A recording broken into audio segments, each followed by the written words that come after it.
So you're finally going to visit Italy, or maybe your family is going to live there. If you are going to Italy soon for the first time, this video is for you.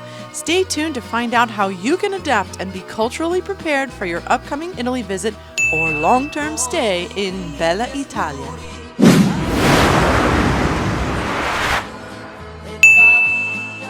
Alright, so first of all, I should tell you that I have been lucky enough to live in Italy for the last 18 years. I'm a permanent resident with a Carta di Soggiorno, or long-term permit of stay, and soon I will apply for citizenship. I'm also a cross-cultural trainer and specialist, meaning I teach people how to behave appropriately, adapt, work, and do business with other cultures. Now, enough about me. Let's talk about you and your upcoming visit to Italy. The first thing you need to wrap your head around is that it is a different country.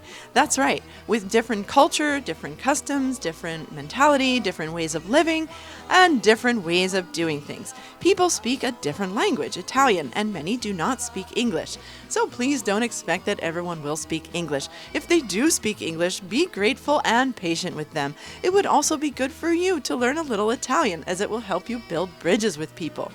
Part of the fun and excitement of visiting a new country is the fact that it is different and unique.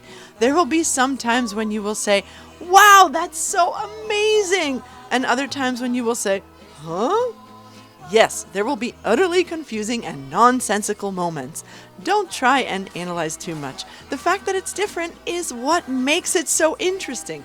We all come with our own cultural conditioning, and that's okay. No one is wrong or better than the other. Different cultures are what make the world a beautiful place.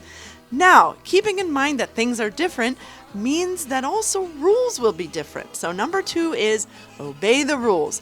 As a tourist in Italy, don't think you can do whatever you want.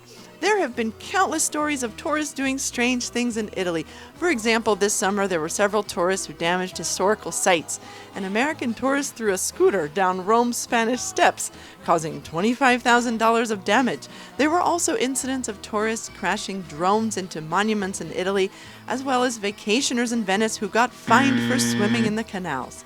Also, keep in mind that there is a dress code for entering certain religious sites, so please be sure to check that you are dressed properly before entering. Speaking of historical sites, remember that the idea of beauty is different in Italy. So number 3 is to understand the sense of Italian beauty. Back in the US, I was quite used to looking at something new and modern as beautiful. In Italy, however, beauty lies in the history of old buildings, as ancient architecture speaks volumes about the essence of a society. Remember that the US is a much newer country, with a history of just under 250 years old. Well, in Italy, you will find buildings and landmarks that are 2,000 years old. For example, our second apartment is in a building that was first built in 1 BC in the Teatro Romano, or Roman Theater. Of course, it was restored many times, but some of the original stones of the building are still there, and that is considered beautiful. Maybe in the US, the idea of beauty is slightly different. We have this general collective belief that if something is old, well, why don't we tear it down and build a new one? That mentality is different in Italy. They want to preserve and protect history rather than rebuild it. Speaking of historical buildings, that brings me to number 4. Everything is smaller in Italy. It seems like in the US, everything we have is big. Big cars, big houses, big lawns, big milk cartons, big plates, and big portions in restaurants. Well, in Italy, everything is much smaller. The homes are smaller, the hotel rooms are smaller, plates and portion sizes are much smaller, streets are narrower, and so on. You have to remember that Italian cities were built on the idea of a small, walkable, and circular city center. Then the population increased and slowly these cities expanded, but remember from point 3, Italy preserved its old historical city format, and that means the streets are still small.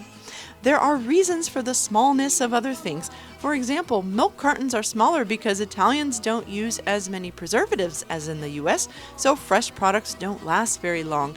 Therefore, there's no need to buy a huge container. Also, people don't consume in excess like we do in the US. And finally, Italians typically like to do their shopping frequently in small batches at the neighborhood grocer. So again, small containers. Speaking of food and meals, the only thing that's not smaller is the time spent on meals.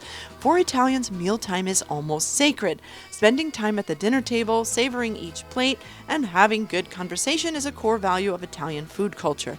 In the US, we are always thinking about efficiency, so we would prefer to spend a short time eating and then move on to something else. But in Italy, time spent at the dinner table with beloved family and friends is never wasted time. Speaking of waste, that brings me to number 5. Utility bills are much higher in Italy. Yes, you will find that these costs are extremely high in Italy, and that's why it's extra important not to waste energy. Don't forget to turn off lights, heaters, air conditioners, etc. when not in use. You will also find that in the winter, spaces are insufficiently heated, and in the summer, insufficiently cooled. It's just a fact of life. And it was always like this, even before the current energy crisis. Not all hotels have air conditioning, and even if they have it, often it doesn't work. Also, there are 2 different buttons for the toilet flush to save water. The smaller button is for a small flush, and the big button is for a big flush. So please, when you visit Italy, be mindful of your energy consumption and considerate of your hosts. Turn off all electrical appliances when not in use, turn off water faucets as fast as you can, and try to be mindful of your energy consumption. Well, that's all for this short video of cultural lessons on Italy for teenagers. Thank you for watching. Hope you found it useful, and don't forget to subscribe to get more videos on Italian life. Ciao for now from Bella Italia.